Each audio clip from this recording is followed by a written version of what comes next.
Hello friends, വണ്ടി Toyota Qualis ആണ്. 2004 model വണ്ടിയാണ്. ഇതിൽ കംപ്ലയിൻ്റ് എന്ന് പറഞ്ഞു കഴിഞ്ഞാൽ എ സിയുടെ എയർ ഫ്ലോ ഭയങ്കര കുറവാണ്. നമ്മൾ ഫോർത്തിലിട്ടാലും ബ്ലോവർ വർക്ക് ചെയ്യുന്ന നല്ല സൗണ്ട് ഓന്ന് പറഞ്ഞ സൗണ്ട് ഉണ്ട്. പക്ഷേങ്കിൽ വെൻറ്റുകളിലേക്ക് പ്രഷർ കുറവായിട്ട് വരും. പക്ഷേ കൂളിംഗ് ഉണ്ട്. നമ്മൾ തേർഡിൽ ഇട്ടാൽ മാത്രമേ നമുക്ക് ചെറിയൊരു വണ്ണിലിട്ടതിൻ്റെ ഒരു എയറിൻ്റെ ഒരു ഫീല് നമുക്ക് കിട്ടുന്നുള്ളൂ. ബാക്കി എന്താ പറയുക, ഭയങ്കര ഒരു സൗണ്ടാണ് വന്നുകൊണ്ടിരിക്കുന്നത്. സൗണ്ട് എന്ന് പറഞ്ഞാൽ ബ്ലോവർ ടോപ്പിലിടുമ്പോഴുള്ള ബ്ലോവറിൻ്റെ സൗണ്ട് ഹെവി ആയിട്ട് വരുന്നുണ്ട്. പക്ഷേ ഒട്ടും തന്നെ എയർ നമുക്ക് പാസഞ്ചർക്കോ ഡ്രൈവർക്കോ ഒട്ടും തന്നെ കിട്ടുന്നില്ല. അപ്പോൾ നമ്മൾ നോക്കുമ്പോൾ അതിൻ്റെ ഇവാപ്പറേറ്റർ കംപ്ലീറ്റ് ആയിട്ട് ബ്ലോക്ക് ആയിരിക്കണം. നമ്മളിപ്പോൾ അഴിച്ചെടുത്തിട്ടുണ്ട് ഇപ്പോൾ ഇതിനകത്ത്. പക്ഷേ എ സി ഗ്യാസ് കാര്യങ്ങൾ ഈ പൈപ്പിൻ്റെ തണുപ്പ് എല്ലാം പക്ക കൂളിംഗ് ആണ്, പക്ക കറക്റ്റാണ്, ഒരു കുഴപ്പമില്ല. കൂളിങ്ങും കറക്റ്റായിട്ട് കിട്ടുന്നുണ്ട്. ബാക്ക് എ സി കംപ്ലീറ്റ് ആയിട്ട് നല്ല കൂളിങ്ങും കിട്ടുന്നുണ്ട്. പക്ഷേ ഫ്രണ്ട് എ സിയിലാണ് എയർ ഫ്ലോയുടെ ഭയങ്കര ഒരു പ്രശ്നം ഇതിനകത്ത് വരുന്നത്. അപ്പോൾ നമ്മൾ അഴിച്ചിട്ടുണ്ട് ബ്ലോവർ അഴിക്കാനായിട്ട് വേറെ പ്രത്യേകിച്ച് വലിയ പണി കാര്യങ്ങളെന്ന് പറയാനായിട്ടൊന്നുമില്ല. ഫ്രണ്ടിലെ പൈപ്പ് 2 വിടിയിക്കണം. ആ പൈപ്പ് ബോൾട്ട് 2 വിടിയിച്ച് കഴിഞ്ഞ് കഴിഞ്ഞാൽ അത് മാത്രം അവിടെ വിടിയിക്കുക. പിന്നെ ബാക്കിയുള്ളത് 4 ഇതുപോലത്തെ ഒരു 10-ൻ്റെ ബോൾട്ടാണ്. ഒരു 4 10-ൻ്റെ ബോൾട്ടും ഒരു നെട്ടും. ഇതാണിപ്പോൾ അതിൽ ഇവാപ്പറേറ്ററിൽ വരുന്ന സാധനം. അത് ഈ സൈഡ് തന്നെ നമുക്ക് നോക്കിയാൽ തന്നെ അറിയാൻ പറ്റും. മൗണ്ടിങ് ബോൾട്ടുകൾ കറക്റ്റായിട്ട് നോക്കിയാൽ തന്നെ നമുക്ക് കാണാനും അറിയാനും പറ്റും. അതിനകത്ത് ഡ്രൈനേജ് പൈപ്പ് പോകുന്ന ലൈനാണ് ഇത് കേട്ടോ. നമ്മൾ തിരിച്ച് കയറ്റുമ്പോൾ ആ ഡ്രൈനേജ് പൈപ്പ് കറക്റ്റ് ഉള്ളിലേക്ക് ഇടണം. അത് നമ്മൾ എങ്ങാനും ഇതിൻ്റെ ഉള്ളിൽ വന്നു കഴിഞ്ഞ് കഴിഞ്ഞാൽ വെള്ളം മൊത്തം ഇതിനകത്ത് വരും. അപ്പോൾ അത് അഴിക്കാനായിട്ട് ഇത്രേ ഉള്ളൂ. ഒരു 4 സ്ക്രൂവും കാര്യങ്ങളും അഴിച്ചു കഴിഞ്ഞാൽ ഈസി ആയിട്ട് നമുക്ക് പുറത്തെടുക്കാം. പിന്നെ 2 കപ്ലർ ഉണ്ടാവും. ഒന്ന് വന്നിട്ട് ഫസ്റ്റ് സെക്കൻഡ് തേർഡ് കൺട്രോൾ ചെയ്യുന്നൊരു സർക്യൂട്ടിൻ്റെ ഒരു ലൈനുണ്ട്. പിന്നെ അതുപോലെ കറക്റ്റ് കട്ട് ഓഫ് ആകാനുള്ളൊരു ലൈനും കൂടെ ഇതിനകത്ത് വരുന്നുണ്ട്.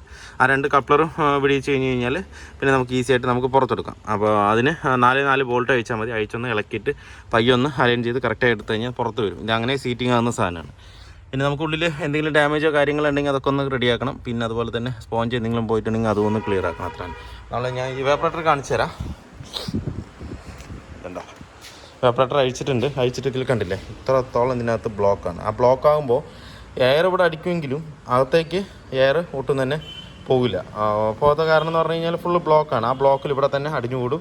വേറെ എവിടെയെങ്കിലും ചെറിയ ലീക്കോ കാര്യങ്ങളൊക്കെ ഉണ്ടെന്നുണ്ടെങ്കിൽ, സ്പോഞ്ച് പോയ സൈഡ് ഉണ്ടെന്നുണ്ടെങ്കിൽ അതിൽ കൂടെ എയർ കംപ്ലീറ്റും ലീക്ക് ഔട്ട് ആവുകയും ചെയ്യും. അപ്പോൾ ഇവിടെ ഒരു തടസ്സം വന്നു കഴിഞ്ഞാൽ പിന്നെ ഏതാണോ ഫ്ലോ പോകാനായിട്ട് ഇത്തിരി എളുപ്പ വഴി, ആ വഴി കൂടെ അതങ്ങ് എയർ അങ്ങ് അടിച്ചു പോകും. ഇതിപ്പോൾ തൂക്കി നോക്കിയാൽ നല്ല വെയിറ്റ് ഉണ്ടാവും. മനസ്സിലായില്ലേ? അതൊന്നും വെയിറ്റേ ഇല്ലാത്ത സാധനമാണ്. ഇപ്പോൾ ഫ്രഷ് ആയിരിക്കേണ്ട സാധനമാണ്. മൊത്തം ബ്ലോക്കാണ്. പറയാൻ പറ്റില്ല. ഇതിപ്പോൾ നേരത്തെ ഒന്ന് അഴിച്ച് ക്ലീൻ ചെയ്തിട്ടേ ഉണ്ടാവില്ല.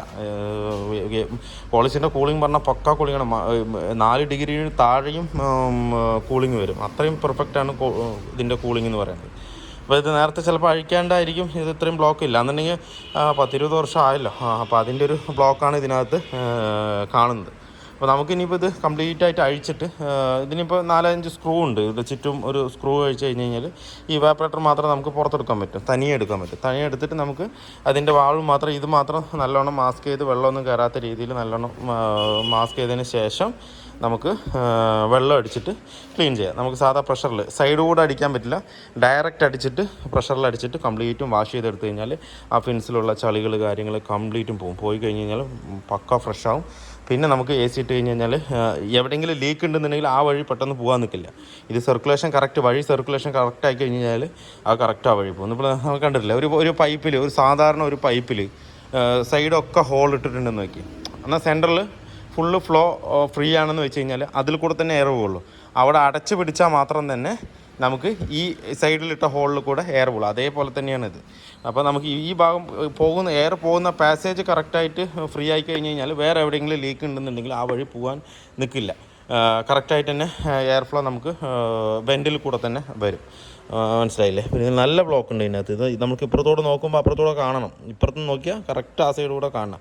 പിന്നെ ഈ ഫിൻസൊക്കെ ഇങ്ങനെ ഡാമേജ് ആയിട്ടുണ്ടെന്നുണ്ടെങ്കിലും അതും ബ്ലോക്ക് തന്നെയാണ് കേട്ടോ. അതൊക്കെ പരമാവധി നമുക്ക് നിവർത്താൻ പറ്റുകയാണെന്നുണ്ടെങ്കിൽ ഇങ്ങനെ കണക്ടർ എന്തെങ്കിലും വെച്ചിട്ട് പയ്യെ ഇങ്ങനെ നിവർത്തി കൊടുത്തു കഴിഞ്ഞാൽ ആ ഒരു സർക്കുലേഷൻ കൂടെ നമുക്ക് കിട്ടും. ഇതൊക്കെ ബ്ലോക്ക് തന്നെയാണ്. ഇതെന്താ അതിങ്ങനെ വെച്ചിട്ട് പയ്യൊന്ന് അങ്ങനെ ആക്കി വിട്ട് കഴിഞ്ഞാൽ, ഒരു ഗ്യാപ്പാക്കി വിട്ട് കഴിഞ്ഞാൽ നമുക്ക് ആ ഒരു ഫ്ലോയുടെ സർക്കുലേഷനും കൂടെ നമുക്ക് അതിനകത്ത് കിട്ടും.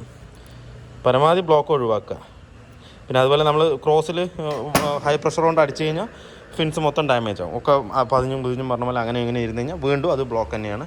നമുക്ക് ഇത്രയും ചെയ്തതിന് ഒരു ഉപകാരവും ഇല്ലാതാവും. അപ്പോൾ നമുക്ക് എന്താ പറയുക, ഇതൊന്ന് കംപ്ലീറ്റ് ആയിട്ട് അഴിച്ചിട്ട് ഒന്ന് വാഷ് ചെയ്ത് പക്കയാക്കിയിട്ട് നമുക്ക് തിരിച്ചു കയറ്റാം. ഇതാണ് കേട്ടോ ഇതിൻ്റെ തെർമിസ്റ്റർ വരുന്നത്. ഇതാണ് കറക്റ്റ് നമ്മൾ AC കട്ട് ഓഫ് ആക്കുന്നത്. കറക്റ്റ് ലെവലിൽ കൂളിംഗ് ആയിക്കഴിഞ്ഞാൽ ഇത് സെൻസ് ചെയ്ത് കഴിഞ്ഞ് കഴിഞ്ഞാൽ ഇതൊന്നൊരു സർക്യൂട്ട് മറ്റേ എന്താ പറയുക കംപ്രസറിലേക്കുള്ള ലൈൻ കട്ട് ഓഫ് ആക്കും. ആ കട്ട് ഓഫ് ആകുമ്പോഴാണ് വീണ്ടും പഴയ ഒരു നോർമൽ കൂളിങ്ങിലെത്തി വീണ്ടും അത് കൂളിംഗ് കുറയുമ്പോൾ വീണ്ടും അങ്ങനെ ഒരു പ്രവർത്തനം. ആ പ്രവർത്തനം ഇതിലാണ് സംഭവിക്കുന്നത് കേട്ടോ. നേരെ നമ്മൾ അവിടെ ഒരു വയർ അഴിച്ചിട്ടില്ല, അതിൻ്റെ സാധനമാണ്. അപ്പോൾ നമ്മളത് കറക്റ്റ് പൊസിഷനിൽ ഈ ഭാഗത്ത് എവിടെയെങ്കിലും കൊടുത്താൽ മതി. എന്ന് വെച്ചാൽ എയർ അടിക്കുന്ന ഭാഗത്ത് കൊടുക്കരുത്, ബാക്ക് സൈഡിൽ. ബ്ലോവർ കഴിഞ്ഞ് ഈ ഇവാപ്പറേറ്റർ വന്ന് പുറത്തേക്ക് പോകുന്ന ആ ഭാഗത്താണ് ഈ സാധനം കൊടുക്കേണ്ടത്. ഉണ്ടല്ലേ, ഈ ഭാഗത്തേക്ക് വലിയ അഴുക്കില്ല. എന്ന് വെച്ചാൽ അവിടെ നിന്നാണ് പൊടി. എന്ന് വെച്ചാൽ ഇതിന് AC ഫിൽറ്റർ ഇല്ലല്ലോ. ഫിൽറ്റർ ഇല്ലാത്തതുകൊണ്ട് പെട്ടെന്ന് തന്നെ ഇവാപ്പറേറ്റർ ബ്ലോക്ക് ആവും. അതാണ് സംഗതി. അപ്പോൾ എന്തായാലും നമുക്കിതൊന്ന് അഴിച്ച് ഫുള്ളായിട്ട് വാഷ് ചെയ്യാം. അതുപോലെ തന്നെ നമ്മൾ ക്ലീൻ ചെയ്യുമ്പോൾ വെള്ളം അടിക്കുമ്പോൾ ഇങ്ങനെ അടിക്കാതിരിക്കുക, ഇപ്പുറത്തെ സൈഡിലോട്ട് അടിക്കുക. അപ്പോൾ ഒന്നുകൂടെ പക്കായിട്ട് ക്ലീൻ ആകും. എന്താ വെച്ച് കഴിഞ്ഞാൽ അവിടെ നിന്ന് ഇങ്ങനെ അടിക്കും, ആ മണ്ണും പൊടി വീണ്ടും ഈ ഫിൻസിലേക്കാണ് കയറി വരുന്നത്. അപ്പോൾ അത് വീണ്ടും ഉള്ളിൽ പലവടിയായിട്ട് നിൽക്കാൻ സാധ്യതയുണ്ട്. അപ്പോൾ അത് ഒഴിവാക്കിയിട്ട് നമുക്ക് ഇവിടെ നിന്ന് അങ്ങോട്ട് അടിച്ച് കഴിഞ്ഞാൽ ഇവിടുത്തെ ചളിയും കൂടെ പോയിട്ട് അവിടെ പുറമേ ഉള്ള ഹെവി ആയിട്ടുള്ള ചളിയും കൂടെ പുറത്ത് പോകും. അങ്ങനെയാണ് നമുക്ക് വെള്ളം അടിക്കേണ്ടത്. ഇപ്പോൾ നമ്മൾ അഴിച്ച് പുറത്തെടുത്തിട്ടുണ്ട്. ഇതാണ് വരുന്നത് ഇവാപ്പറേറ്റർ ക്വാളിസിൻ്റെ. ഇനിയിപ്പോൾ നല്ലോണം ഇതൊന്ന് മാസ്ക് ചെയ്ത് ഒന്ന് വെള്ളം ഉള്ളിൽ കയറാത്തത് പോലെ ആക്കിയിട്ട് വേണം വെള്ളം അടിക്കാനായിട്ട്. എന്നാലേ അത് പക്ക ക്ലീൻ ആവുള്ളൂ. നല്ല അഴുക്കുണ്ട്, അതുകൊണ്ടാണ് എയർ ഫ്ലോ കറക്റ്റായിട്ട് കിട്ടാത്തത്. ക്ലീൻ ചെയ്യാം. അപ്പോൾ ക്വാളിസിൻ്റെ വർക്ക് ഫുള്ളി കംപ്ലീറ്റ് ആയിട്ടുണ്ട്. ഇതിലിപ്പോൾ നമ്മൾ ചെയ്ത് ഇവാപ്പറേറ്റർ അഴിച്ച് ക്ലീൻ ചെയ്തതിന് ഇപ്പോൾ തന്നെ നല്ല ഫ്ലോ വരുന്നുണ്ട് ഇതിനകത്ത്. കണ്ടില്ലേ, നേരത്തെ എന്ന് പറഞ്ഞു കഴിഞ്ഞാൽ ഒട്ടും തന്നെ കാറ്റില്ല, ചെറിയൊരു തണുപ്പ് മാത്രമേ വരുന്നുള്ളൂ. ഫുൾ സ്പീഡിൽ ഇട്ടാലും ചെറിയൊരു തണുപ്പ് മാത്രമേ വരുന്നുള്ളൂ. ഇപ്പോൾ അത് പക്കാ സ്പീഡായിട്ടുണ്ട്, അത് ബ്ലോക്ക് ആയിട്ട് തന്നെയാണ്. പിന്നെ ചില സ്ഥലങ്ങളിലൊക്കെ സ്പോഞ്ച് പോയിട്ട് എയർ ഔട്ടാകുന്നുണ്ട്. അത് നമ്മളിപ്പോൾ പക്ക ക്ലിയർ ചെയ്തിട്ടുണ്ട്. ഇപ്പോൾ ഫ്ലോയും കറക്റ്റ് ഫ്ലോയിൽ വന്നുകൊണ്ടിരിക്കുന്നുണ്ട്. കണ്ടില്ലേ, ഇതിൽ AC ഫിൽറ്റർ ഇല്ലാത്തതുകൊണ്ട് പെട്ടെന്ന് തന്നെ ഇതിൻ്റെ ഇവാപ്പറേറ്റർ ബ്ലോക്ക് ആവും. അതുകൊണ്ടാണ് ഈ കംപ്ലയിൻറ്റ് കൂടുതലായിട്ടും വരുന്നത്. അപ്പോൾ വീഡിയോ ഫുള്ളി കംപ്ലീറ്റ് ആയിട്ടുണ്ട്. അപ്പോൾ വീഡിയോ എല്ലാവർക്കും ഇഷ്ടമുള്ളതിന് ലൈക്ക് ചെയ്യുക, ഷെയർ ചെയ്യുക, അതുപോലെ തന്നെ സബ്സ്ക്രൈബ് ചെയ്യാതെ തന്നെ വീഡിയോ കാണുന്നെങ്കിലും സബ്സ്ക്രൈബ് ചെയ്ത് സപ്പോർട്ട് ചെയ്യുക. അപ്പോൾ മറ്റൊരു വീഡിയോയിൽ കാണുന്നവരെ എല്ലാവർക്കും ബൈ.